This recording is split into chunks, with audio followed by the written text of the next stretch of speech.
última ponencia y la última mesa redonda del tercer foro por el Día Mundial de la Seguridad y Salud en el Trabajo. Luego de ello vamos a tener un reconocimiento y la clausura, y luego de ello todos ustedes van a poder recibir sus certificaciones que han recibido el auspicio académico de la Universidad Nacional de Cajamarca y han recibido la acreditación del Colegio Médico Consejo Regional 17 de también Cajamarca.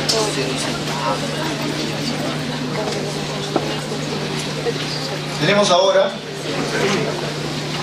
a un médico intensivista, egresado de pre y posgrado de la Facultad de Medicina Humana de la Universidad San Martín de Porres, médico asistente de la Unidad de Cuidados Intensivos Generales del Hospital de Salud de Pasco, Cerro de Pasco, Unidad de Cuidados Intensivos Materno del Hospital Docente Materno Infantil Carmen de Huancayo, docente de la Facultad de Medicina Humana de la Universidad Nacional Daniel Alcides Carrión de Pasco, Universidad Nacional del Niño Baltizán, Huánuco, miembro de la Sociedad Peruana de Medicina Intensiva, coordinador Perú de la Red Latinoamericana de Investigación en Medicina Intensiva en Altura. Luego de un periplo algo accidentado, el doctor Amílcar Tinoco, que ha venido desde Cerro de Pasco esta vez, se encuentra con nosotros tanto para la ponencia como para reforzar las coordinaciones que se han iniciado para la implementación de un site de investigación de medicina de altura acá en la ciudad de Cajamarca, que va a estar ubicada en la clínica de Matambo y va a contar con el soporte de la Universidad San Martín de Porres, de los integrantes de Perú de la Red Latinoamericana de Medicina de Altura, y esperamos que de la Universidad Nacional de Cajamarca y de sus destacados docentes e investigadores. Muy bien, dicho esto, esperamos al doctor Amílcar Tinoco.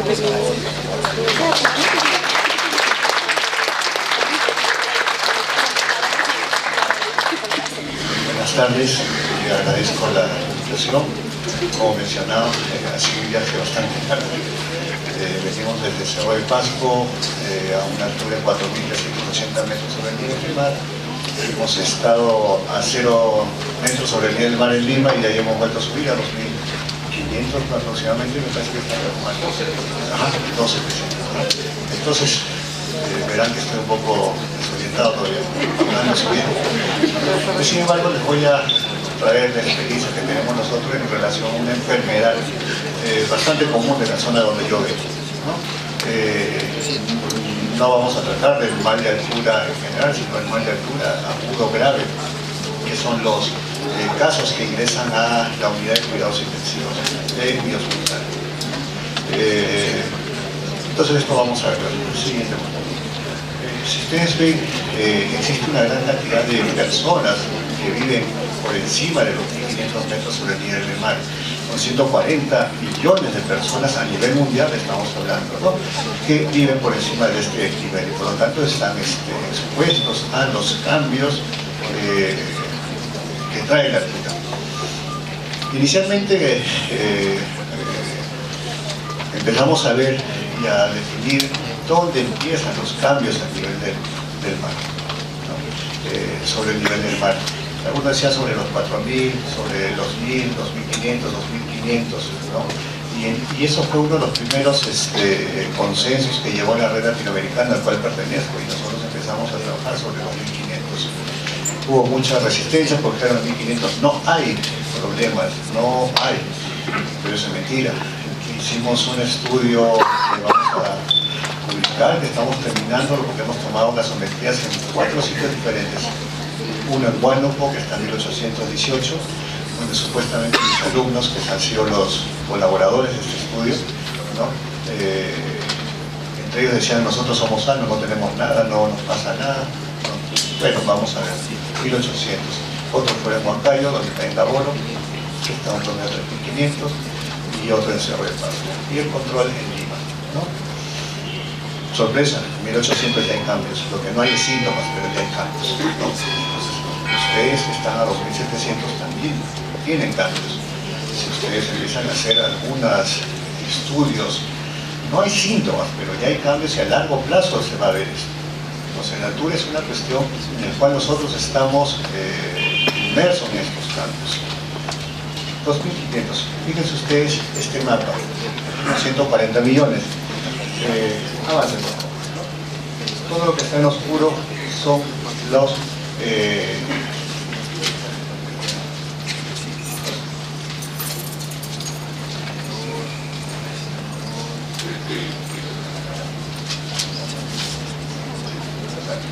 bueno, todo lo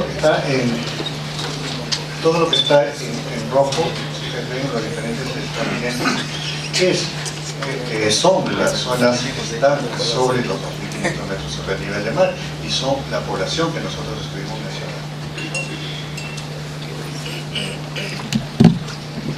Todo esto, fíjense en América, desde Chile, Bolivia, Perú, Ecuador y Colombia están inmersos incluso en una zona de Venezuela. Justamente esos los países latinoamericanos que pertenecen a la red latinoamericana de estudio de medicina intensiva.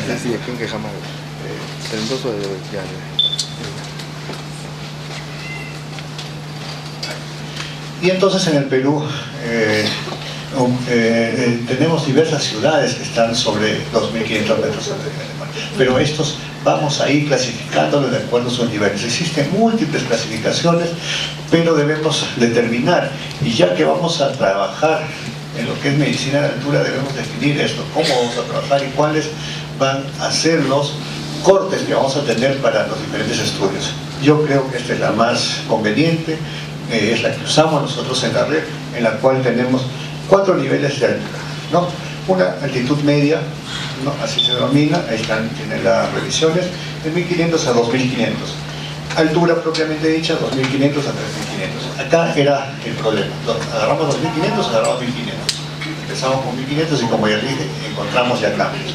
Gran altura, 1.500 a 5.800 y extrema altitud, mayor de 5.800. ¿No? Siguiente. Y acá tenemos las ciudades del Perú que están en la altura, ¿cierto? Por encima de los 2.500. No estamos mencionando todavía los que están en mediana altitud. Y ahí está Cajamarca, 2.720, como nos mencionaron. Ayacucho, 2.781, Andahuaylas, Huaraz, Huancayo, a 3.250, Cusco, 3.399. Estas son las ciudades más importantes que están en la altura en el Perú. Siguiente, por favor. ¿Qué más tenemos?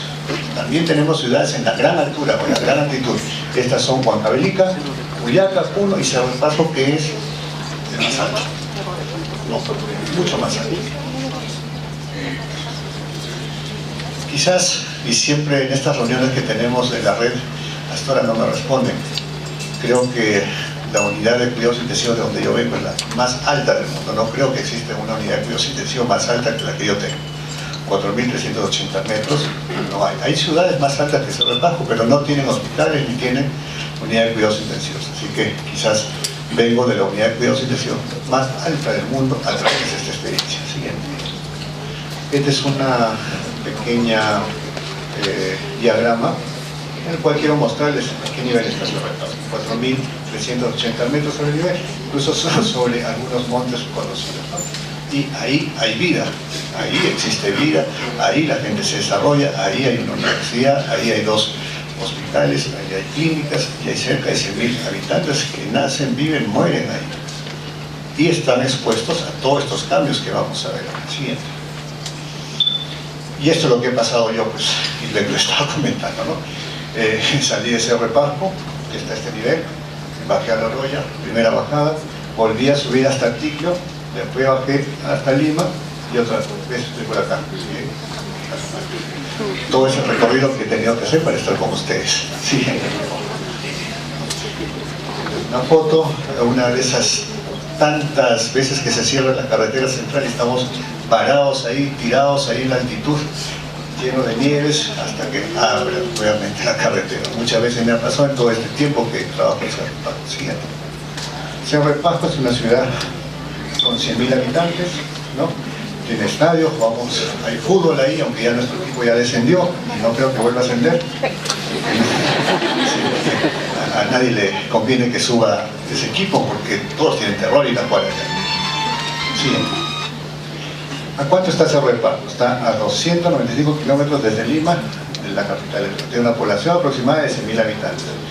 ¿Cuál es la característica de esta población y por qué es importante tenerla en cuenta? Porque ahí vamos a encontrar múltiples poblaciones. Tenemos una población nativa, definitivamente, como digo, gente que nace, se desarrolla, ¿no? Y hace toda su vida ahí. Pero también tenemos un gran porcentaje de población inmigrante. En mi caso, yo no soy de Cerro de Pasco, yo soy de Lima, trabajo allá, no trabajo todo el mes, trabajo 15 días, ¿no? Bajo a Lima, nuevamente subo. Así como yo, hay un montón de gente, ingenieros, profesores, abogados y un montón de gente, trabajadores de las minas que están 15 días y regresan. Entonces, tenemos poblaciones incluso para comparar, ¿no? Nativos contra inmigrantes que viven permanentemente ahí, inmigrantes que van y vienen. Sí, tenemos un montón de tipos de población. Entonces tenemos residentes habituales y residentes intermitentes. En mi caso yo tenía un residente intermitente, no estoy todo el mes. Quizás por eso no me ha dado todavía los cambios que ya me debería haber dado, ya porque tengo bastantes años por ahí.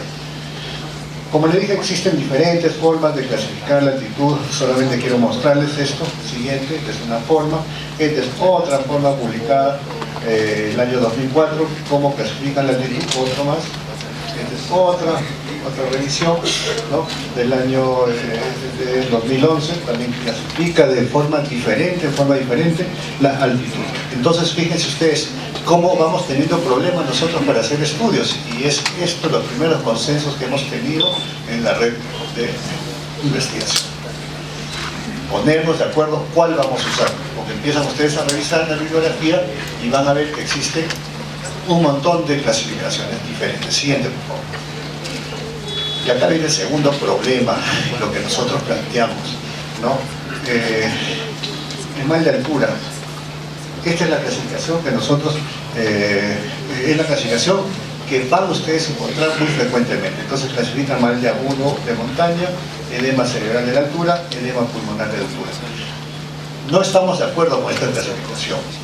¿Por qué? Porque yo en todos los años que estoy en Cerro de Pasco nunca he visto un paciente que solo venga con edema cerebral, o solo venga con edema pulmonar, o solo, si no existe eso. Los pacientes vienen con un contexto no homogéneo, pero de cada uno. ¿Por qué? Porque la altura es el problema, y la altura es el que produce daño a nivel de pulmón, produce daño a nivel cerebral. Por lo tanto, no me parece correcto que estemos solamente definiendo lo que es edema cerebral por altura, edema pulmonar por altura, como si esto se presentara en forma aislada, lo cual no ocurre. Siguiente. Entonces, eso es lo que yo les digo. ¿Cuál es el problema? La altura que produce hipoxia hipovárica, disminución de la presión barométrica. La presión barométrica normal es de 760 a nivel del mar, ¿no? En Cerro de Pasco es de 457 la presión barométrica, y esa presión barométrica es la que disminuye la cantidad total de oxígeno y que produce una hipoxia crónica o hipoxia aguda para los que recién suben. Y esta hipoxia hipovárica es la que va a generar edema pulmonar, edema cerebral y otros tipos de problemas, y esto es el mal de altura agudo. No estamos hablando de mal de altura crónico, sino de mal de altura agudo. El mal de altura crónico ha sido muy estudiado, creo que ahí sí no hay muchas dudas, pero en el agudo todavía tenemos muchas cosas que definir y ponernos de acuerdo. Siguiente. Entonces nosotros planteamos a través de la red que deberíamos clasificar el mal de altura en agudo y subagudo y crónico, y a su vez el agudo en leve, moderado y grave, porque solamente es un factor que va a predisponer a todo esto. ¿Y qué venimos a hablar nosotros hoy? De mal de altura grave. Siguiente, por favor. Y acá nuevamente las diversas formas de clasificar la altura o el mal de altura. Esta es una revisión del año 2013, clasifica de esta manera, que ya lo hemos mencionado. Siguiente, solamente quiero que esto lo vean para que vean cuántos problemas tenemos para estudiar. Cuando queremos estudiar tenemos un montón de problemas porque los conocimientos son diversos. Entonces lo primero que tenemos que hacer es ponernos de acuerdo antes de poder ir avanzando en eso. Igual, otra del 2014, en el cual clasifica ya como leve, moderado, severo y edema cerebral, ¿no? Siguiente. ¿Cuál es la epidemiología general, lo que está reportado de mal de altura? El mal agudo en montaña o leve, por encima de los 2.500 está entre 10 a 25%, 4.000 de 40 a 50%, por encima de 4.500 de 50 a 85%. El edema cerebral de la altura siempre se presenta por encima de 4.000, nunca se presenta por debajo de 4.000. También no es tan cierto. Hace un par de semanas hemos tenido un paciente joven, 13 años, varón, con edema pulmonar y mal edema cerebral en Huancayo, que está a 3.500, ¿no? Hemos tratado de buscar algún factor predisponente a esto, pero no hemos encontrado. Simplemente el único factor que ha tenido este niño es que fue la primera vez que bajó a Lima y regresó. Es lo único. En sus 13 años fue la primera vez que descendió. Se desadaptó, regresó y hizo un edema pulmonar severísimo. Siguiente. Miren, y acá vamos una reflexión. Fíjense ustedes todos los estudios que están hechos a diversos niveles, que nos dan los diversos valores epidemiológicos en mal de altura, pero fíjense en la América. No hay nada. No hay nada. Siguiente. La unidad de cuidados intensivos, pasando visita, ¿no? Ya son un buen número de años esta foto, estamos más implementados ahorita. El asistente, los residentes, y como digo, quizás la unidad más alta del mundo siguiente. En Cerro de Pasco, ¿qué es lo que tenemos nosotros? En general, nuestra emergencia de adultos llega un 6.8% de graves, un 49.3% de moderados y 43.9% de leves. Siguiente. En la unidad de cuidados intensivos de nuestro hospital, el mal de altura agudo grave es la séptima causa de ingreso. Y de este total que ingresa a la unidad de cuidados intensivos, el 35% ingresa a ventilación mecánica. Ventilación mecánica no invasiva. Cuando no teníamos los equipos para no invasiva, terminábamos intubando a estos pacientes y metiéndolos a ventilador. Ya no hacemos eso, hace muy buen tiempo ya no hacemos eso. Cuando llegamos tampoco teníamos un protocolo de manejo y definitivamente estos 2-3 años ha bajado el número de mal de altura que ingresan a la UCI, porque ya actuamos mucho más rápido en la emergencia y evitamos las complicaciones. Entonces, ¿cómo definen mal de altura en estas diversas publicaciones, ¿no? En el consenso de Lago Lois, ¿no? El comité define mal de altura como la presencia de cefalea en forma indispensable, más la presencia de uno más de los siguientes síntomas: anorexia, náuseas o vómitos, insomnio, mareos, cansancio o fatiga. ¿Qué tiene que haber? Un arribo reciente a la altura por encima de 2.500 metros sobre el nivel del mar. Acá estamos sobre encima de 2.500, sí, un poquito más de 2.500, ¿no? Entonces, pueden haber mal de altura, pero no creo que hayan tenido casos graves, o quizás sí, no lo sé. Porque esto generalmente se presenta por encima de 4.000, pero ya hemos tenido un caso también uno. ¿Y a quiénes le va a dar? A personas no aclimatadas que han llegado recientemente a la altura. Siguiente. Se presenta desde el momento del arribo a la altura, con mayor intensidad al segundo día. El segundo día es en el cual se presenta la mayor cantidad de síntomas y se presentan los casos con mayor gravedad. Los que llegan y tienen casos moderados generalmente no funcionan eso. Se autolimita generalmente el tercer día, incluso hasta el quinto día podemos ver algunos síntomas, pero generalmente el tercer día esto debe haber mejorado. Si al tercer día el paciente no ha mejorado, debemos pensar que hay algo más ahí, que no solamente es mal de altura, debe haber alguna patología más que ha condicionado esto y que ha hecho que esto se presente de una forma muy severa. Siguiente. Hemos visto en Cerro de Pasco, y contrastando esto con nuestros colegas, por ejemplo, de Bolivia y Ecuador, también han encontrado lo mismo, que este mal de altura agudo, grave, y al decir grave, se presenta esencialmente en personas nativas, en gente que ha nacido en la altitud, gente en la altura. Yo no he visto en todos estos años ningún mal de altura en inmigrantes. Grave, estamos hablando de grave. No he visto ningún mal de altura grave en ningún tipo de inmigrante. Todos son nativos. todos son nativos, todos son jóvenes y todos, un 90% son hombres. Muy pocas mujeres. Este año habré tenido solo una paciente mujer que ha tenido mal de altura grave. Todos son varones. Y son las mismas cosas que se presentan en La Paz, Bolivia, en Quito, igualito, lo mismo. ¿No? Un proceso de desadaptación es no. Entonces, en cambio, en los inmigrantes siempre vemos casos leves, dolor de cabeza, malestar, náuseas, pero nunca llega a el mal de altura con dificultad respiratoria severa. Siguiente. ¿Cuáles son los factores de riesgo? ¿No? Y acá tenemos que ver cómo nos adaptamos. Y estos son datos, y llamo reflexión acá, estos son datos esencialmente de gente, primero, inmigrante. Porque no hay muchos estudios en nativos. Ustedes lo han visto. Ven el mapa de Latinoamérica y no hay ni un estudio ahí. Todos los estudios lo han hecho los franceses, lo han hecho diversas universidades, pero en inmigrantes, gente del nivel del mar que asciende, pero no en nativos, ¿no? Y si ustedes ven esto, dice que la tasa de ascenso es un factor de riesgo para hacer mal de altura.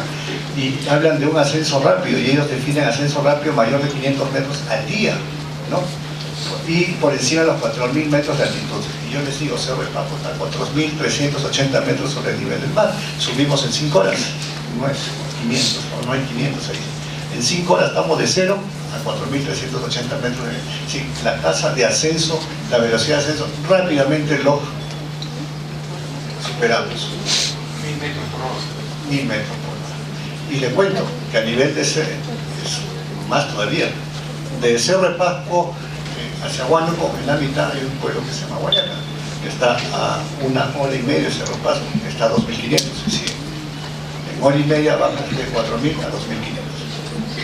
Normal, violento, ¿no? Entonces, ¿cómo nos hemos adaptado? ¿Cómo toleramos esto? Que no lo toleran otros, tanto sí que ellos dicen que rápido es cuando das 500 metros por día. Nosotros lo hacemos rápidamente. Siguiente. Y lo hacemos un montón, porque fíjense cuántos carros suben, bajan, ¿no? Los viernes de Cerro de Pasco a Lima es imposible conseguir pasaje, porque todos bajan. Y los domingos de Lima es imposible, porque todos suben, ¿no? Y son carros y carros y carros que van subiendo y van bajando. Entonces, esa tasa de ascenso deberíamos valorarlo para nosotros, porque 500 lo superamos rápidamente. Siguiente. Y eso es lo que les digo, ¿no? Se asciende hasta 4.380 metros en 7 horas. Siguiente. La disminución de la saturación es otro parámetro de factor de riesgo. Ustedes van controlando su saturación conforme van subiendo y va disminuyendo. Si eso se da encima del 20%, es casi seguro que ustedes tienen un factor altísimo riesgo para tener mal de altura grave. Estamos hablando del grave. Siguiente. Antecedentes de mal de altura agudo. El que hace mal de altura agudo una vez, lo hace otra vez y lo va a hacer siempre. Pero joven. Pasan los 40 años y ya no hacen mal de altura. Ya no hacen. No tengo, yo no he tenido pacientes adultos con mal de altura grave, nuevamente repito. No estoy hablando de mal de altura leve, moderado, que te da dolor de cabeza, que tienes náuseas, no, eso sí le da todo. Estamos hablando de grave. Siguiente. Y estas son unas revisiones en relación a los riesgos, ¿no? Y acá está, ¿no? Velocidad de ascenso mayor de 500 metros por día, encima de los 1.500 metros, ¿no? Esto es de 2013. Siguiente. Otro igual, donde igual 500 metros por día, ¿no? Y ahí va dando algunos factores de riesgo. Siguiente.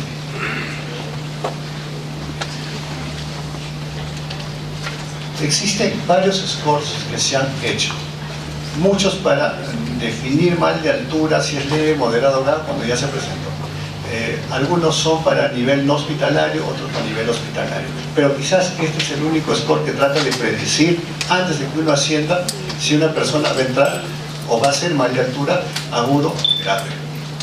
Este estudio lo hizo el doctor Richalet ¿no? Con todo su equipo, está muy deseoso de poder validar este score. En La Paz estuvimos hace unos meses atrás, estuvimos conversando justo de eso, porque esto lo hizo él a nivel del mar, una encuesta que se fue cerca de 10 años, ya le salió todos los factores de riesgo. Ahora él quiere validar esto. ¿Por qué? Porque es importante quién va a hacer mal de altura agudo grave. Definitivamente este personal no podrá trabajar pues en la altura, es mucho riesgo, entonces habría que evitar incluso antes de que suba que pase esto, ¿no? Y fíjese que él encontró estos factores de riesgo.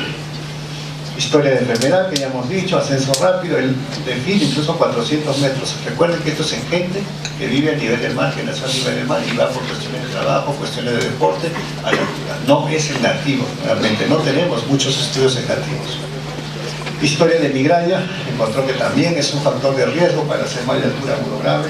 La localización geográfica en relación a los metros que va a ascender, la edad, menor de 46 años. Él encontró que el corte de ellos era menor de 46 años. Y casi coincide con lo que les estoy diciendo, que yo no he visto gente muy adulta, ni siquiera de 46 años, que hagan mal de altura agudo grave.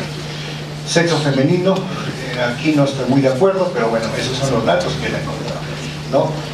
Resistencia a la actividad física, hizo un test de hipoxia en el ejercicio a nivel cardiovascular y a nivel respiratorio, midió frecuencia respiratoria, midió frecuencia cardíaca y según esto dio estos valores, ¿no? Y la desaturación, que también hemos conversado. Todo esto definió altura, un paciente con riesgo de mal de altura grave cuando sea mayor de 6.5 kilos. Evaluado esto, más de 6.5, no recomendable que el paciente subiera. Este es el único score predictivo que tenemos al momento. Predictivo. Se trata de predecir a nivel del mar qué persona puede subir y qué persona no puede subir. Siguiente. No, otro paciente, ¿no? Pasando a visita nuevamente. Siguiente. Entonces, ¿qué es el mal de altura grave? ¿No? Es la cuestión más severa de esta patología de altura. Y siempre se asocia a deshidratación, siempre se asocia a deshidratación, a hipotermia, edemas pulmonar. No he visto ni un mal de altura que no esté deshidratado.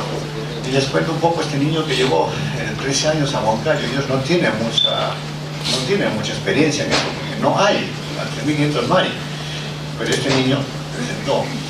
Justo yo llego en el cambio de guardia, ya estaban por intubarlo, y yo entro y veo la placa, ¿no? Y yo veo esas placas cada rato, dice mal de altura, digo, no, que mal de altura, me dice, este tiene H1, N1, hay que intubarlo, que este hay que meterlo al ventilador, es mal de altura, digo. Oye, hijo, digo, ¿dónde vives? Ah, yo vivo en un pueblo a 4. ¿Dónde? ¿Está más alto que tú? Sí, está más alto. ¿Has ido a Lima, Leo? Sí, me dice. ¿Primera vez que has ido a Lima? Sí, me dice. ¿Y cuando has salido a Lima estabas bien? Sí. ¿Y cuando llegaste arriba te pusiste mal? Sí, me dice. Mal de altura, digo, no lo intubes. Por gusto se salvó de la intubación, porque el día estaba intubando. ¿Qué más estaban haciendo con él? ¿No? Pensaban que era un problema cardiogénico, es decir, valoraron muchas cosas, menos el mal de altura. Lo estaban dando furosemida en infusión. Si lo estaban deshidratando más. Suspende la furosemida, hidrátalo. ¿Cómo lo vamos a hidratar si está congestionado? No está congestionado. Ese es un edema no cardiogénico por altura. Vamos a poner el ventilador invasivo mañana porque muestra su placa. El día siguiente la placa estaba normal, el chico estaba con cánula, sentado, pidiendo comer. Porque esas son otras características de mala altura que mejora rápidamente. Rápidamente mejora. Siguiente. Deshidratación. Siempre hay deshidratación. No es cardiogénico, no es por volumen. Estos estados graves se presentan generalmente a las 48 horas, como les dije, nativos varones jóvenes, ¿no? Que luego de una estancia aproximadamente de 4 o 5 días que están a nivel del mar, retornan a su ciudad. Siguiente. Y existen, como les dije, varios scores para definir mal de altura. Uno de los más conocidos, el score de Hackett, ¿no? Que define mal de altura grave cuando hace más de 6 puntos. En este caso, él dice que hay, primero, incapacidad para realizar actividades normales, es decir, no puede caminar, no puede comer, eso define como grave, asociado a síntomas de edema pulmonar y edema cerebral, dificultad respiratoria, radiografías en el cual hay infiltrado bilateral y déficit neurológico, confusión mental. Siguiente. Esta es la guía de Hacker. Siguiente. Esta es otra escala de Langlois, pero este es para, no es hospitalario y generalmente es el más conocido, pero esto fue hecho para montañistas, para que de una forma rápida los colegas pudieran, o sus compañeros que están ascendiendo, ¿no?, pudieran valorar si este paciente o esta persona estaba con mal de altura grave y bajar o no bajar. Entonces ellos valoran cefalea, síntomas gastrointestinales, fatiga, vértigo, alteración del sueño. Y el grave es cuando tiene mayor de 6 puntos. Pero como les digo nuevamente, esto es para no hospitalario, es una escala no hospitalaria. Siguiente. ¿Con cuál trabajamos nosotros? Y lo que yo les decía, al comienzo teníamos bastante pacientes que entraba a luz y con mal de altura grave. Empezamos a valorar cuáles eran los factores de riesgo y planteamos esta escala que es la que usamos en el hospital de donde vengo, ¿no? En el cual valoramos cefalea, la relación PAFI, conocen los infiltrados en radiografía de tórax, frecuencia respiratoria y el grave. Y esto definimos grave cuando tiene mayor de 8 puntos. Recordando que este PAFI acá va a cambiar de acuerdo a la altitud en la cual esté usted. Este es para cerrar el paso. Nosotros es menor de 180, menor de 120, menor de 60. Esto es para cerrar el paso. Definitivamente esta escala tendría que ser modificada para ser valorada en otros escalas. Siguiente. ¿Y por qué la modificamos? Porque existe este factor de corrección que lo define el consenso de Berlín para el síndrome respiratorio agudo, en el cual hace una cápita por encima de 1000 metros, ¿no? Normalmente a nivel del mar serían 300, 200, 100, se abre paso 180, 120, 70. Si esto lo ven en Lima sería una catástrofe, los pacientes serían, como digo, rápidamente intubados, metido ventilador, relajado, sedado. Pero en Cerro del Pasco con esto están jugando pelota. Nada, es así, lo normal, están adaptados. Siguiente. El hospital de Cerro del Pasco. Un poquito más para conocer mi hospital, 4.380 metros, nuestra temperatura es de 10 grados a menos 11 grados centígrados en 2, 3 de la mañana, ¿no? Menos 2, 3 de la mañana. Cuando yo recién llego a Cerro del Pasco, hace bastante tiempo a hacer el Cerú, ¿no? Tengo yo la costumbre pues de dormir con la radio prendida, ¿no? Y siempre en radioprogramas, yo creo que la gente que en general no tiene esa costumbre de la hacer porque se iba la luz y solo escuchamos radioprogramas, entonces ya me quedó esa costumbre. Entonces me despierto por esas cosas a las 3 de la mañana y justo el de radioprograma dice Cerro de Paz, 10 grados, y así con cachitas, bajo cero. Un frío terrible eso. A esa hora que nos llamen a ver una emergencia porque les duele la garganta, Dios mío, no saben el error que nos va a salir porque es un frío terrible, ¿no? Y se les ocurre ir por dolor de garganta a las 3 de la mañana. Yo supongo que también pasa eso, ¿no? Una humedad de 67 grados, presión barométrica de 250, tenemos 4 camas. Siguiente. El tratamiento, ya para acabar, lo que es leve lo manejamos ambulatorio, lo que es moderado lo hospitalizamos o lo dejamos en observación de emergencia. Lo que es grave lo manejamos en cuidados intensivos. Siguiente. El tratamiento, como yo, normalmente dura de 3 a 5 días. Siguiente. Estas son las diferentes revisiones que se han hecho desde el 2000, 2008, 2014, en el cual se definen los diversos tratamientos que se dan. Siguiente. Igualmente, diversas drogas que se van a dar. Siguiente. Nuevamente otra revisión del 2014 para ver y vamos más adelante cómo manejamos nosotros. ¿Cómo manejamos nosotros en malla pirata? Primero reposo absoluto, el paciente no se mueve. Reposo y oxígeno es lo fundamental. Si esto es leve, moderado, eso va a solucionarse, no va más. El objetivo es tener una saturación mayor de 90. Hidratamos, pero previamente calentado. Frío no, tiene que ser el frío que se haya ya, para meterle más agua fría. Calentado previamente, con esto combatimos la hipotermia y la deshidratación. Siguiente. Usamos tramadol para la analgesia. Recuerden que la cefalea, el dolor produce aumento de frecuencia respiratoria, produce malestar. Nosotros controlamos el dolor de cabeza y muchas veces eso es bastante para los pacientes. 50 miligramos endovenoso cada 8 horas, fluido lento. Calma la cefalea, calma la angustia y el paciente mejora rápidamente. Siguiente. Acetazolamida, ¿no? Que nos ayuda a que no haya recaídas, esencialmente. Nos ayuda a que no se vuelva a presentar y que esto se mantiene por lo menos 3 días. 250 miligramos Vioral por 12 horas. Siguiente. Sí. ¿Por qué esa contradicción? Lo hidratamos y le damos estiroidina. Acuérdense qué es lo que produce. Claro, ¿qué es lo que produce cuando nosotros subimos a la altura? Primero aumentamos la frecuencia respiratoria, ¿no? Tratando de compensar esa disminución de oxígeno. Esto a su vez va a provocar a nivel de la médula acidosis, ¿no? Y esto va a complicar la situación del paciente, va a hacer un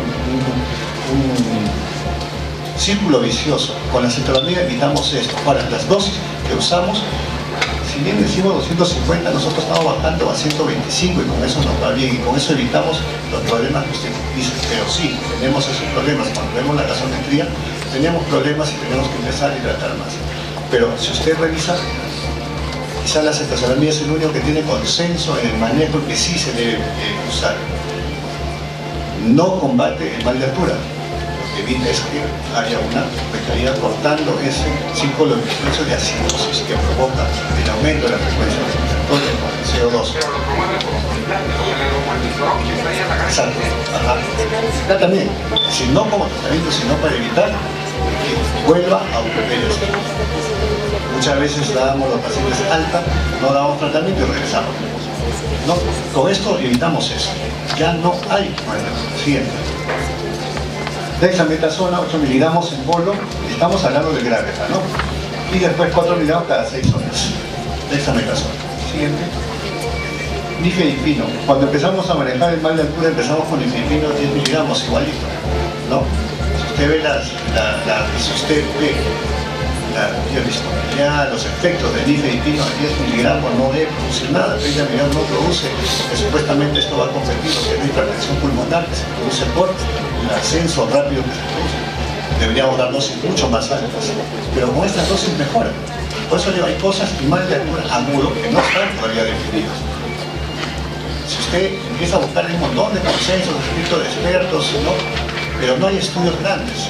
Los únicos estudios de acetazolamida son de 100 pacientes, 150 pacientes, nifedipino igualito, 150. No hay estudios grandes que puedan, pero son los únicos que tenemos. Cuando empezamos a usar nifedipino, nosotros empezamos 10 miligramos como indica la diversa bibliografía. ¿Sí? Pero ¿qué pasaba? Nuestros pacientes hacían hipotensión.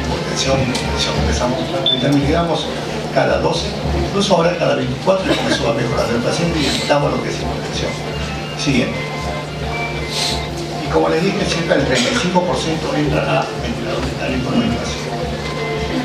Esto cuando lo iniciamos, cuando el PAF está menos de 120, saturación menos de 90, ¿no?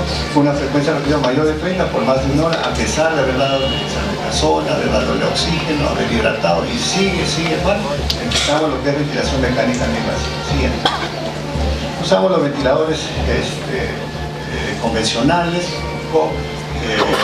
con las máscaras de ventilación invasiva que nos llegaron en ese momento. Siguiente. Otra cosa que podría retroceder un poco, porque esto me gustaría decir. Otra cosa que usamos nosotros en la altura son los filtros y la humidificación. Se valoran a otros niveles de altitud, ya no se usan humidificadores activos, o se usa muy poco, porque estos humidificadores calientan todo lo que es la vía aérea, pero a ciertas temperaturas. En Cerro de Pasco esto no sirve, porque ya les dije que nosotros llegamos a menos 11 grados bajo cero y estos filtros o estas humidificaciones pasivas no actúan como deberían, se inactivan por el frío que tenemos, por la humedad que tenemos. Entonces nosotros tenemos que usar humidificación activa, siempre humidificación activa. Bueno, estos son la programación convencional para un ventilador mecánico. Siguiente. Normalmente usamos periodos de 6 horas. 6 horas de ventilación mecánica no invasiva y con eso el paciente mejora rápidamente. Siguiente. Estos son los diferentes estudios que avalan lo que hacemos nosotros, ¿no? Siguiente. Fíjense, acá están las placas, ya vamos a acabar. una radiografía con infiltrado bilateral, ¿no? Y fíjense acá, ya no hay. A las 6 horas, después de ventilación mecánica invasiva. Entonces, una radiografía a las 6 horas. Siguiente. Igual. Miren todo el infiltrado que hay. Lima diagnosticaría bronconeumonía. O H1N1, o neumonía, o un montón de cosas, ¿no? Y a las 6 horas. Después de 6 horas de ventilación mecánica no invasiva. Siguiente. Igual, fíjense. Todo el infiltrado y a las 6 horas de ventilación mecánica no invasiva. Es espectacular. Como le digo, este caso del niño en Huancayo, el asistente se fue con dudas, ¿no? Cambiamos el turno, ¿no? Mañana voy a ver, digo, ahí está el paciente sentado con su cánula, digo, está comiendo, digo. Este es el equipo, uno de los equipos de cuidados intensivos del hospital, y eso era lo que deseaba traerles a esta exposición. Siguiente. Gracias. Muchas gracias.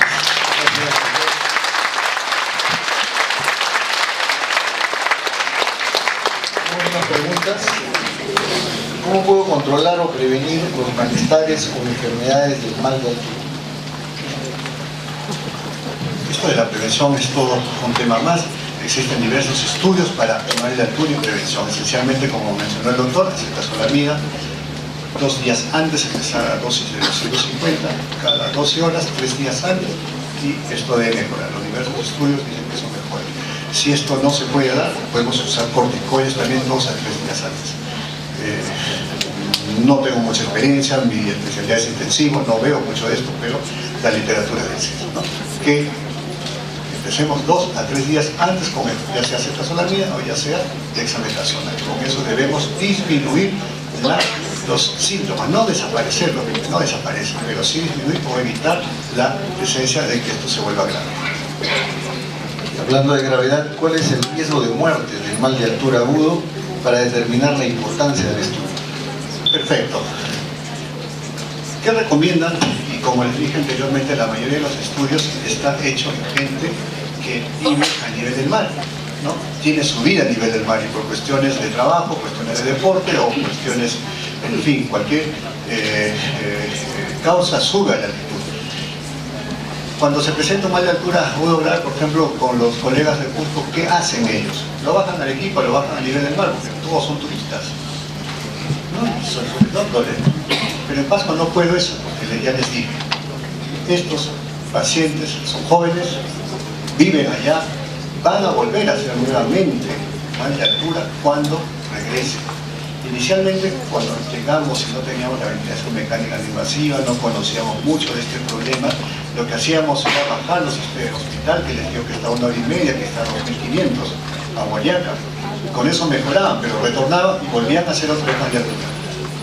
Y bajaban y volvían a hacer.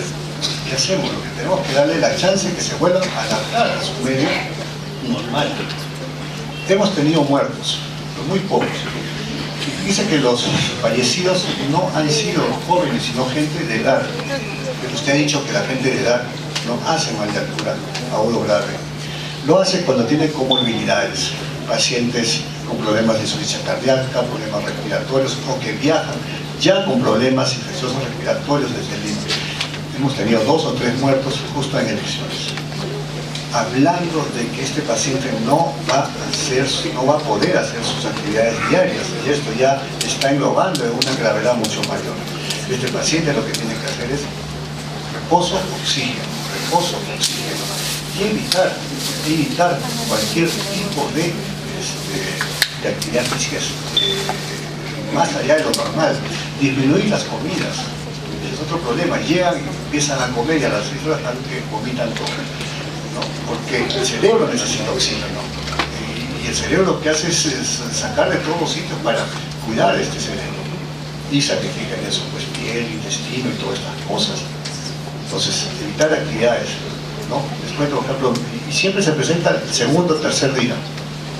Mi hijo nació en Cerro de Pasco, vive casi toda la vida en Lima, pero de vez en cuando sube. Y cuando sube el primer día se da de valiente, y se va a jugar pelota, y al día siguiente te echa un estropajo. Y yo le he dicho, es así se presenta. El segundo día se presenta, ¿no? pueden hacer actividad, tienen que reposar el primer día, entonces el segundo día reposar, estar tranquilos, para que se vuelvan a adaptar a esta actitud, porque se produce un proceso de desadaptación nuevamente, ¿no? El cual debemos cortar con el reposo y con el oxígeno. Lo que pasa es que en 11 años entiendo que ya es un tema totalmente diferente. No, porque aparece todo esto, todos estos procesos adaptativos, estos condicionamientos están desde la gestación. Si esto queda ahí, si el que nació en la altura, ¿no? Se va a nivel del mar, no es costeño, es un nativo de la altitud que es inmigrante de la costa, ¿no? No es costeño, es de la altura. Esta pregunta la han precisado bien, igual a leerla tal cual. La coca, que te prendes hoja de coca, ¿es útil para prevenir el mal de altura? Bueno, ahí no, la verdad no lo sé. Recuérdense que soy intensivista, no veo la hoja de coca, ¿no?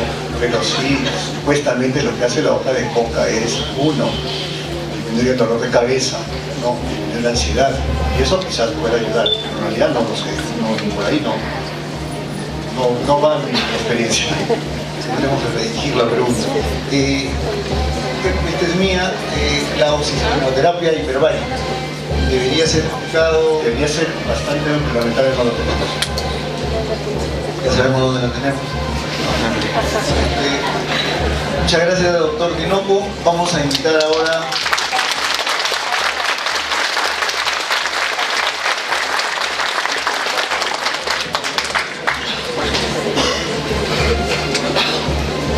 vamos a ir a una mesa redonda, la final de este bloque y de esta jornada, en donde el tema se redacta como actualidad y perspectiva de la salud ocupacional en el Perú y Cajamarca.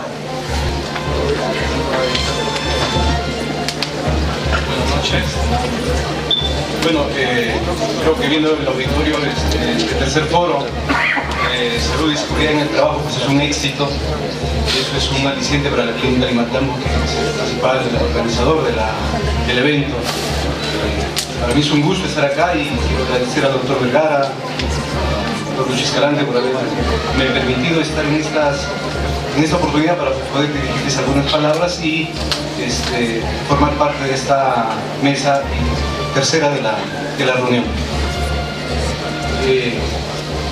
He sabido que el boom económico de nuestro país probablemente se esté naciendo desde hace 2 décadas o década y media quizás. Eso ha hecho de que la propuesta laboral formal aumente. Al aumentar mayores grupos de personas laborando, pues también se están generando mayores problemas en cuanto a la seguridad y salud en el trabajo, porque bien sabemos cómo nuestro país es organizado, tenemos las mejores normas, pero probablemente no lo vamos a cumplir al 100% como deberían hacerse. Y la ponencia del doctor Amílcar nos genera otro problema, porque en la mañana los entendidos en el tema, los especialistas en salud ocupacional decían que tenemos que estudiar el puesto de trabajo. Y ahora el doctor Amílcar nos plantea una situación que me parece que es importante que los panelistas nos puedan ayudar con este tema. Tenemos que ver también el medio ambiente, la altura. Tenemos que ver si es que aquel trabajador que viene de la costa tiene mayor índice de accidentabilidad en el trabajo producto de esa hipoxemia hiperbárica.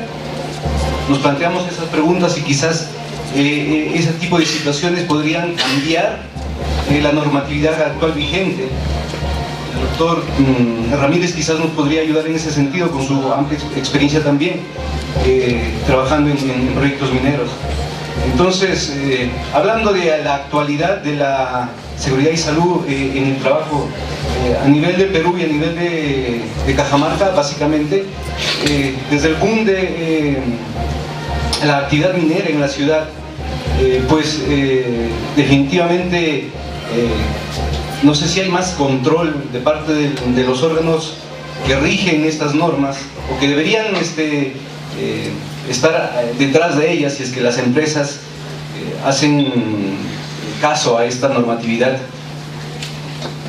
Yo creo que también el sector público, he visto a bastante trabajadores de la salud acá, nos preguntaríamos, ¿y qué pasa con los trabajadores de la salud? En mi hospital, que es el Hospital Regional de Cajamarca, que yo tenga entendido, no tenemos un SSTR por accidente de trabajo. Y ahora tenemos 2, 3 pacientes o trabajadores personales de salud que están adoleciendo de enfermedades infectocontagiosas y son parte de nuestra labor diaria. La pregunta es, ¿y quién regula de que las normas se cumplan en el sector público? Entonces, quizás esas son algunas de las atingencias que dejo a cargo de los panelistas. No sé, el doctor Enzo Basualdo, no sé si nos podría orientar, por ejemplo, en el sector público, cómo es que actualmente se está haciendo cumplir esta ley de seguridad y salud en el trabajo. Muchas gracias, doctor Luis. Saben, somos compañeros en el Hospital Regional de Cajamarca. Si bien es cierto, el ente fiscalizador es el SUNAFIL, el Ministerio de Trabajo y el Ministerio de Salud. La ley 29783 y su modificatoria, todos los presentes que somos interesados en la parte de salud ocupacional sabemos que debe cumplirse a nivel del Estado, a nivel particular y Fuerzas Armadas y policiales. Cosa que literalmente, por lo menos en la experiencia que tengo acá en la ciudad, es letra muerta para el Estado y Fuerzas Armadas y policiales. Para la empresa privada, la empresa privada en general sí hay supervisiones, sí les llegan visitas inopinadas en forma recurrente, pero al Estado no. Tanto así que en la mañana estábamos hablando que por cada 500 trabajadores debería haber por lo menos un médico permanente en el puesto de trabajo. En el hospital tenemos 1000 y no existe el puesto de médico del trabajo permanente para atención del personal presente. Hay una dicotomía en que si el médico de salud ocupacional es parte debe ser un ente independiente o debe ser parte de epidemiología, que se hace doble función. Ellos creen que informan accidentes punzocortantes y es hacer salud ocupacional, y hemos visto durante en la jornada de la mañana que no es así. Entonces esa es la realidad que puede existir a nivel del Estado, lo que yo percibo, ¿no? Bien, muy buenas tardes. Yo creo que para responder esta pregunta tenemos que mirar el contexto de lo que ha significado para el país toda la legislación sobre seguridad y salud en el trabajo. Es en realidad parte de un proceso de formalización, y ese proceso de formalización exige que nosotros asumamos los resultados de las acciones que involucran o implican el cumplimiento de esas leyes. Hace un momento, mi amigo, colega y compañero de promoción, doctor Enzo Basualdo, mencionaba hay una supervisión a una empresa privada, pero no hay una supervisión a una empresa pública, ¿no? Entonces, todo eso es parte de un proceso, pero es un proceso en el cual tenemos que ir nosotros empezando a recopilar la información que tenemos para poder entrar en una onda de modernidad y de formalización, vuelvo a repetir, ¿no?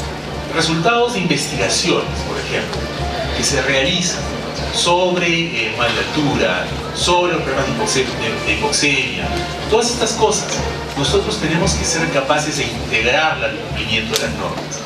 A esto hay una palabra que utilizan mucho los profesionales de la sociología, la restitución. ¿Qué entendemos por restituir? ¿Qué información? Es ver los resultados de las investigaciones, de los estudios, de todo lo que conocemos actualmente y tenemos avances, ¿no? Pero restituir significa incorporar en nuestra mentalidad estos resultados y la trascendencia que tienen. Solo cuando nosotros logramos restituir estos resultados de investigaciones y estudios modernos, es que somos capaces de incorporarlos a nuestra práctica diaria, social, y entonces en ese escenario que se puede cumplir. Mientras nosotros no hacemos ese ejercicio, mientras no interiorizamos los resultados de los estudios y las investigaciones, estamos en el espacio de la relatividad de es posible que sí, es posible que no. Alguien va a decir, no, yo de acuerdo a estas evidencias considero que no es necesario todavía incorporar esto porque no tenemos los mecanismos para poder seguir. Hay quienes dirán que es una urgencia, tenemos que hacerlo. Y vamos a entrar dentro del espacio, del terreno de contrapunteo profesional, clínico, especializado, entre especialistas de neumología, de medicina ocupacional y medio ambiente, y la misma institucionalidad pública encargada de hacer cumplir las normas. Entonces, en lo que usted menciona, yo podría decirle, sí, me parece importantísimo. No solamente eso, sino también estudios del orden genético y toxicológico y resultados de muchas investigaciones que son interesantes y que la academia también debería poder contribuir a poner a disposición de la población. Pero en realidad la responsabilidad y la tarea que tenemos nosotros es de incorporar nuestra mentalidad para poder establecer un diálogo con las autoridades y poder renovar la aplicación de todas estas normas de seguridad y salud en el trabajo. Muchas gracias, doctor. Para el doctor Vergara, en cuanto a las perspectivas de seguridad y salud en el trabajo, llámese en el Perú y básicamente en Cajamarca, los actuantes, los que dirigen las empresas, los directores de centros hospitalarios y los trabajadores, ¿cómo es que se deberían ellos poner de acuerdo para que no suceda lo que está pasando en el sector público, de que no se hace efectiva la ley? Y tenemos, por ejemplo, en la unidad de cuidados intensivos, una trabajadora de técnico de enfermería, 1,45 m, 50 kilos, trasladando un paciente de 80 kilos a la Serfihiene, por ejemplo. Estamos allí saltando todas las normas. O sea, ¿qué debería hacer el trabajador y los rectores de las instituciones para llegar a un buen fin? Bueno, en primer lugar debo decir que efectivamente ya es un problema crónico en el país la desarticulación entre el sector público y el privado. Definitivamente quien norma es el sector público, pero no lo cumple. Y al final nosotros en el sector privado, y permítame decir como digamos un director de una empresa, sinceramente nos sentimos acosados por el Estado a todo nivel. El ASUNAT, el Defensa Civil y últimamente a la SUNAFIL. Hablo de la SUNAFIL porque ya habló el intendente en la mañana, empezaron sus labores en diciembre del 2014. A nosotros nos han hecho 3 inspecciones ya. Todas han sido para problemas laborales en pro del derecho del trabajador. Y según en el objetivo principal de la SUNAFIL dice de que ellos asumen todas las obligaciones sobre seguridad y salud en el trabajo. Y yo les pregunto, el intendente, con el respeto que se merece, ¿ha hablado algo sobre el tema específico de cómo asesorar a las empresas al respecto? No ha hablado absolutamente nada al respecto de este tema. De tal manera de que creo que en ese sentido hay mucho por hacer y los privados tenemos que más bien incentivar en forma continua la participación del sector público, que lo hace a veces de forma esporádica y por iniciativa personal, en todo caso, de algunos funcionarios responsables. Pero permíteme, por favor, Luis, hablar un poco heterodoxamente como médico, pero con una formación de ginecobstetra, imagínense hablando de estos temas. Pero bueno, en primer lugar debo decir que he escuchado charlas interesantes y decir que tenemos realmente buenos científicos, pero que hay que apoyar ya la investigación y la producción de papers que realmente salgan al exterior. Allá hay un enorme campo, señores jóvenes que me escuchan, ya no estar pensando solamente en la parte asistencial, eso es una parte, tenemos que irnos mucho más allá. El doctor Ramírez, ¿cómo no va a publicar sobre, por ejemplo, lo que hemos escuchado, nuevos niveles ya valorados de emoción a la altura sobre tóxicos? tiene tema para publicar. El doctor Torres, definitivamente su tema ha sido muy interesante. Como por ejemplo la mala función de la articulación temporomandibular tiene que ver con la postura y tiene que ver con tantos problemas de dolor a nivel, digamos, de la cabeza o del cuello, que muchas veces pues son mal diagnosticados, ¿no? Y cómo hay un abuso ahora por razones básicamente comerciales en las famosas, ¿cómo le llaman? Los brackets por los ortodoncistas, que todo lo ven ahora ortodoncia, cualquier cosita ya es ortodoncia, ¿no? Cosa que yo creo que no es así, y no veo que los odontólogos hagan una evaluación de la articulación temporomandibular en general.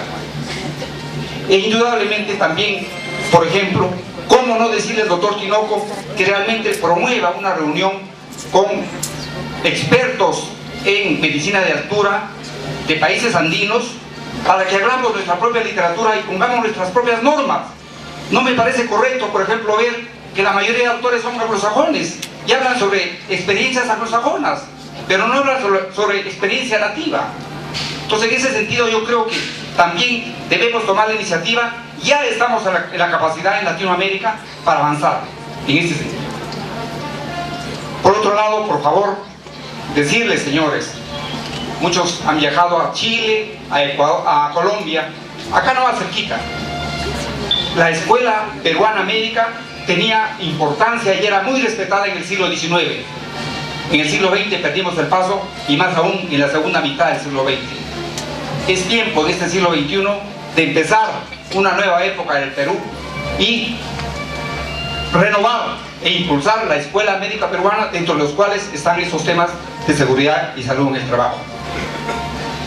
Avanzando y refiriéndome un poco al tema, he mandado a investigar sobre estadísticas en la Dirección Regional de Trabajo, acá en Cajamarca, y en SUNAFIL, cuántos comités hay inscritos sobre SST. Solamente se ha encontrado en el Ministerio de Trabajo, pero no en el SUNAFIL, que ya tiene más de un año funcionando en Cajamarca, 3 instituciones inscritas con sus comités de SST: el Grupo Gloria, Seica y Limatam. Y muchas empresas o representantes de empresas que están acá no lo han registrado. Dice que la ley no lo exige, pero creo que es momento de hacerlo para que coordinemos mejor sobre estos temas. He preguntado sobre la tasa de accidentes e incidentes en las empresas cajamarquinas. No hay estadísticas actualizadas, cuando la ley dice que mensualmente tiene que reportarse, y esto es información pública, de acuerdo a la ley de transparencia. Entonces, realmente, sobre el tema hay muchísimo que hacer, tanto a nivel local como a nivel nacional. Sigo avanzando. Tengo una excelente prima que es cocinera, tiene su restaurante, le hago la propaganda del restaurante El Huerto, que vamos a Yacanora con mucha frecuencia, y a mi prima la veo con una mascarilla de este tipo. Entonces yo le pregunto, ¿por qué estás usando la mascarilla? Pensé que de repente estaba resfriada y bueno, quiere evitar pues estornudar, etcétera, que ella está preparando los alimentos. No, me dice, quiero prevenirme de enfermedad respiratoria por el humo. Pero yo me pregunto, ¿esta es la mascarilla adecuada o no? Yo no lo sé. No lo sé. E igualmente también hay este tipo de mascarillas que no sé si para qué sirven y para quién está indicado, o otro tipo de mascarilla para el quirófano, no lo sé. Pero el hecho es que tanto hay que hacer, señores, que ayer en la mañana, saliendo ya de la casa, pasaba una trabajadora de la municipalidad haciendo su limpieza, con su carrito arrastrando y limpiando la calle. La señora estaba sin guantes y estaba sin ninguna mascarilla. Igualmente, hace 2 días lamentablemente no pude tomar la foto de una empresa tercerizada que estaba arreglando una calle. La pista, ahí en Gerón Puno, exactamente al lado del grifo Aurorita, ubíquense, que están haciendo una refracción, ¿no saben? Señores, había un perforista que estaba ahí con su máquina, sí estaba con casco, es cierto, pero al costado estaba la perforadora, que estaba extrayendo el material que estaba sacando. Eso es obviamente, me parece lo más absurdo, ¿no? O sea, en algún pequeño error de cálculo del maquinista, inmediatamente la semejante, ¿cómo le llaman esto? Tiene su nombre, la palana o la cuchara, podría caerse encima del trabajador que estaba a su costado. Entonces miren ustedes ¿Cómo vemos eso? En gente que ya tiene algunas nociones sobre estos temas, que están con su uniforme respectivo, pero que definitivamente hay situaciones evidentes de riesgo. Y esto es lo que debemos nosotros pues recomendar, y en todo caso, si vemos algo al respecto, aconsejar a que se mejore esta situación. Hablando de factores de riesgo, hay muchísimos: riesgo por quemadura, riesgo por el calor, riesgo contra incendios, etc. Pero yo quisiera hablar de riesgo locativo. ¿Alguien sabe a qué nos referimos con riesgo locativo? Bien, con riesgo locativo básicamente nos referimos a las construcciones, y se refiere básicamente al lugar físico donde uno trabaja, si tiene o no las condiciones adecuadas o no, y el riesgo de las construcciones sobre todo. Y eso tiene mucha importancia, señores. Miren ustedes cómo se han caído las casas en Manta, cómo se han caído las casas en Pedernales, etcétera, aquí en Ecuador. O lo que hemos visto, los terremotos en India, etcétera. La construcción, entonces. También estos temas tienen muchísimo que ver con esto. Realmente está bien que sigamos construyendo con cemento y ladrillo, y cuando hay un terremoto se cae, y realmente a pesar de las medidas antisísmicas que se toman, pero causan altísima mortalidad. Comparen nomás que en California está prohibido el uso del cemento, como ustedes saben. Todas las cosas se hacen de madera. Entonces, no sé si hasta dónde vamos a ir con esto, porque los riesgos de terremotos son reales, señores. Entonces, estamos pensando en esto de riesgo locativo. E igualmente, al leer, he visto anclajes. Hemos construido en la clínica un edificio de 7 pisos y hay una pared de 7 pisos, puro ventanales. Pero los ingenieros no han puesto ningún anclaje. ¿Qué significa el anclaje? Que tienen que poner en la pared externa para que limpie pues los vidrios, haga higiene. Yo no sé cómo lo vamos a hacer, la verdad, porque no hay una escalera tan alta para resolver ese problema. Pero es una llamada a la atención a los ingenieros, pues, que son los que construyen. Tienen que hacerse anclajes, señores, con un edificio ya encima de 3 pisos, ¿no?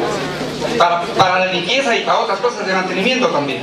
Doctor Vergara, en aras de la prevención de los riesgos pues, de accidentabilidad por cansancio, queremos en aras del tiempo, doctor, permitir quizás una última intervención al resto de panelistas, por favor, puntuales, 2 minutos al doctor Garay, que nos haga su última intervención en cuanto a qué perspectivas se ve en cuanto a la seguridad y salud tanto en el Perú, y quizás de repente tiene alguna información también en nuestra ciudad, igual al doctor Solazuelo y al doctor Castañeda. Gracias.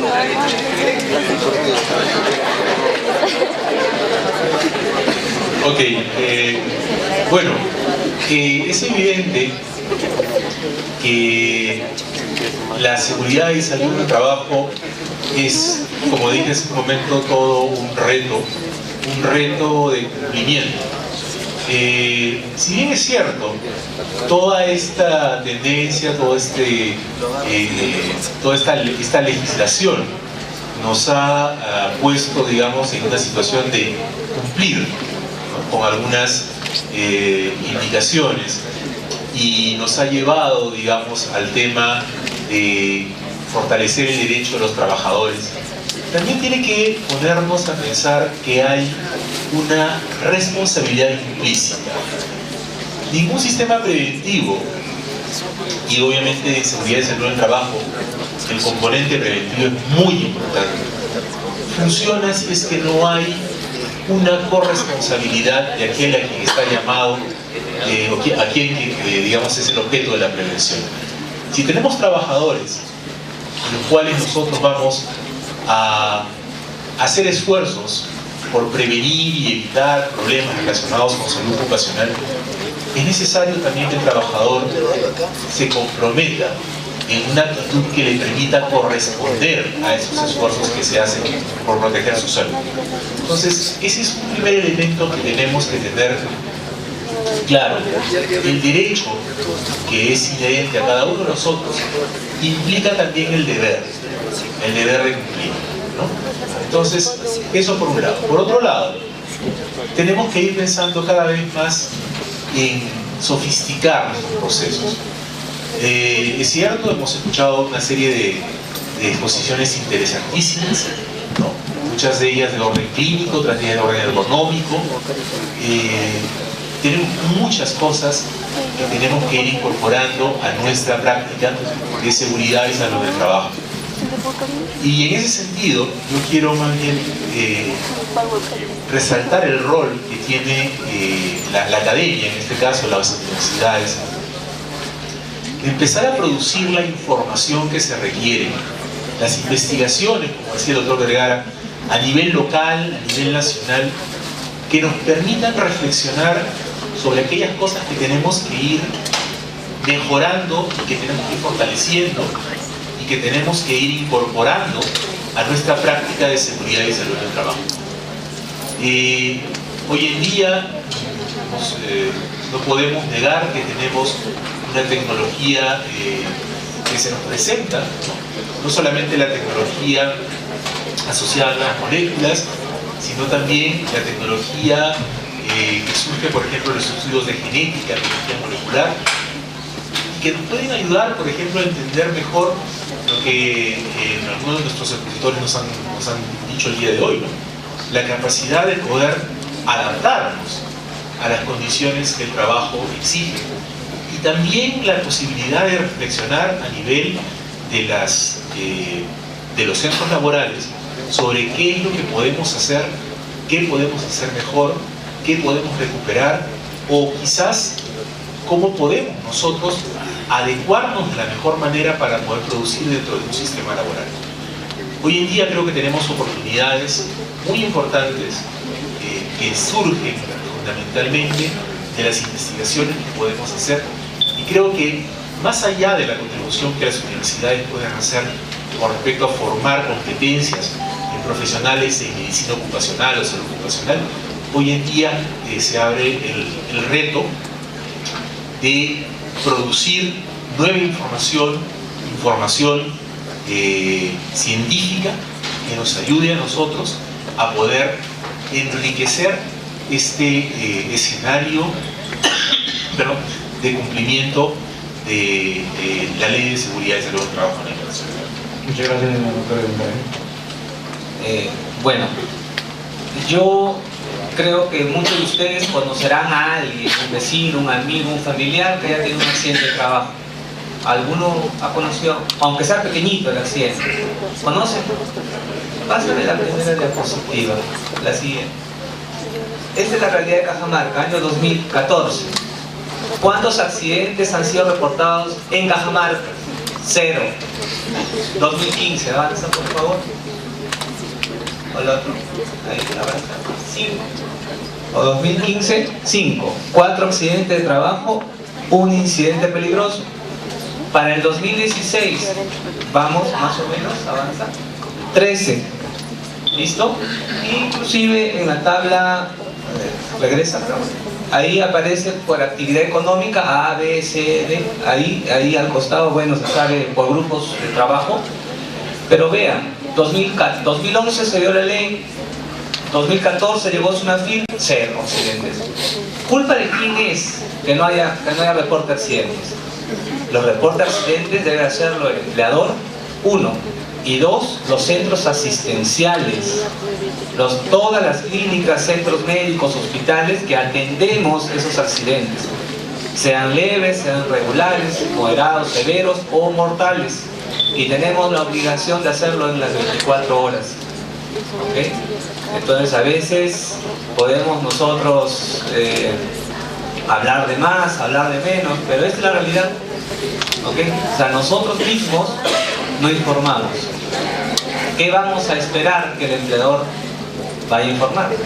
Si los centros de salud, los médicos, las personas que trabajan en salud no lo hacemos. Dentro de la perspectiva de la salud ocupacional, las ofertas educativas que hay en la ciudad, pues todo es bien sabido que la única facultad de medicina que hay, por lo menos ahorita, es la Universidad Nacional de Cajamarca, acá en la ciudad. La Universidad Nacional de Cajamarca, en pregrado, a los alumnos de 4º año de medicina, tienen el curso de medicina del trabajo y medio ambiente. Avanza, por favor. y a raíz del boom y del déficit, si ustedes vieron la exposición del doctor John Astete, a la fecha hay 60 médicos especialistas, 3.000 médicos que hacen salud ocupacional con maestría o con diplomado, porque la ley todavía es media ambigua, todavía dicen que